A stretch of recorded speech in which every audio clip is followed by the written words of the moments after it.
एक गुरु का शिष्य बहुत गहन ध्यान कर रहा था, लेकिन उसका ध्यान केंद्रित नहीं हो रहा था। उनका मन सदैव विचारों से भरा रहता था। उसने अपने दिमाग को खाली करने की बहुत कोशिश की, लेकिन उसकी सारी कोशिशें नाकाम रहीं। अंत में जब वह सब कुछ कर चुका, तब वह अपने गुरु के पास गया और बोला, गुरुदेव, मेरा मन हमेशा विचारों से भरा रहता है। मैं एक जगह ध्यान केंद्रित नहीं कर पाता। जब देखता हूं तो दूसरी चीज पर चला जाता हूं, फिर तीसरी और चौथी चीज करता हूं। मेरे दिमाग में हजारों विचार चलते रहते हैं और मुझे पता भी नहीं चलता कि ऐसा कब होता है। बहुत समय बाद मुझे एहसास होता है कि मैं क्या करने बैठा था और क्या सोच रहा था। हे गुरुदेव, मैं अपने दिमाग को विचारों से खाली करना चाहता हूं। मैं चाहता हूं कि मेरे मन में एक भी विचार न रहे। जब चाहूं तभी विचार उठना चाहिए।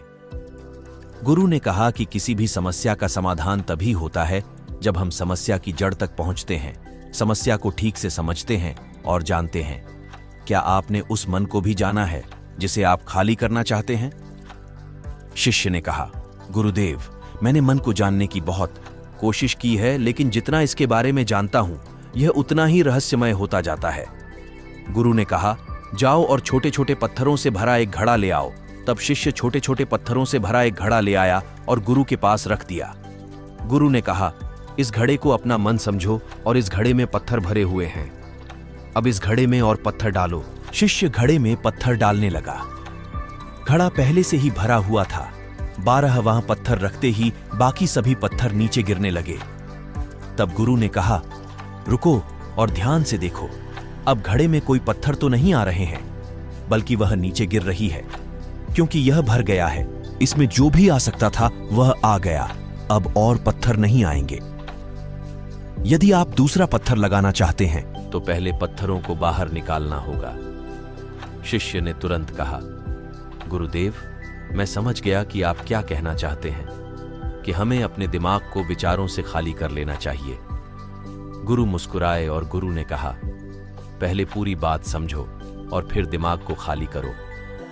गुरु ने कहा कि हमारा मन इस घड़े के बिल्कुल विपरीत है। तुम घड़े को पत्थरों से तो भर सकते हो, लेकिन मन को विचारों से नहीं भर पाओगे। मन हमेशा खाली रहता है। शिष्य ने कहा, गुरुदेव, मुझे कुछ समझ नहीं आ रहा है। अगर दिमाग हमेशा खाली रहता है तो हम उसे खाली करने की कोशिश क्यों करते रहते हैं? इसकी क्या जरूरत है? गुरु ने कहा, इस घड़े से एक एक करके सारे पत्थर निकालो। शिष्य ने वैसा ही किया और घड़े से एक एक पत्थर निकालता रहा और अंत में घड़ा खाली हो गया। गुरु ने कहा, देखो, तुमने एक एक पत्थर निकाला। यह घड़ा खाली हो गया है। अब आप इस घड़े में कोई भी पत्थर डाल सकते हैं, दूसरा पत्थर डाल सकते हैं या फिर वही पत्थर दोबारा डाल सकते हैं। आप इसे आधा भर सकते हैं या फिर पूरा भर सकते हैं। शिष्य ने कहा, गुरुदेव, मैं भी ऐसा ही हूं। मैं बता रहा हूं कि मन को खाली करना है। ये तो पत्थर हैं, इन्हें आसानी से निकाला जा सकता है और घड़ा खाली किया जा सकता है, लेकिन मैं अपने मन को कैसे खाली करूं?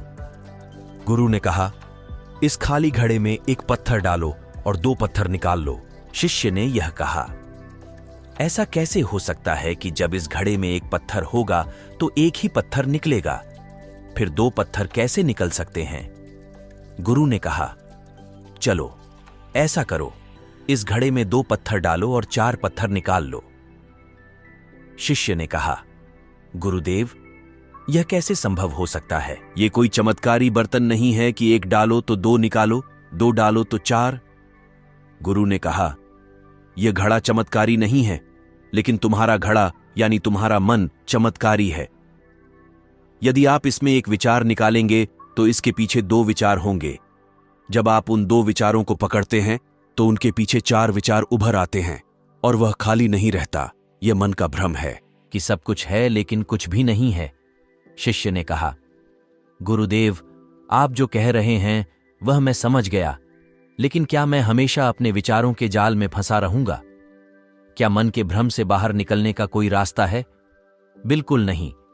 और जब आप उन 4 विचारों को पकड़ते हैं तो उनके पीछे 16 विचार उभरते हैं और ऐसा करने से विचारों की एक लंबी श्रृंखला बन जाती है और आप कहीं नहीं रुकते, एक के बाद दूसरे विचार को पकड़ते चले जाते हैं। यह मिट्टी का घड़ा पत्थरों के घड़े के समान है, भरा रहेगा लेकिन आपका मन कभी नहीं भरता, वह हमेशा खाली ही रहता है। हमारा दिमाग भी एक विचार के बाद हमारे लिए हजारों विकल्प खोल देता है और हम एक मुख्य विचार को छोड़कर उन हजारों विकल्पों में फंस जाते हैं। शिष्य ने कहा, मैं आपकी बात अच्छी तरह समझ गया हूं, लेकिन अब मुझे क्या करना चाहिए? मेरा मार्गदर्शन करें। गुरु ने कहा, मन के जाल में मत उलझो, मन को खाली करने की कोशिश मत करो, अपना ध्यान इकट्ठा करो, एकाग्रता लाओ, जो भी कर रहे हो उसे अंतिम मानकर करो। ऐसे करो कि बाद में इसमें आपको कुछ भी करने की जरूरत नहीं है। और जब आप किसी दूसरे विचार पर काम करते हैं तो बस उसी पर काम करें, कोई दूसरा विचार नहीं।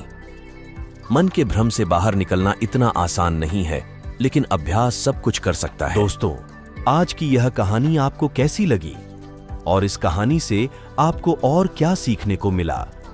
कृपया यह भी हमें कमेंट करके बताएं।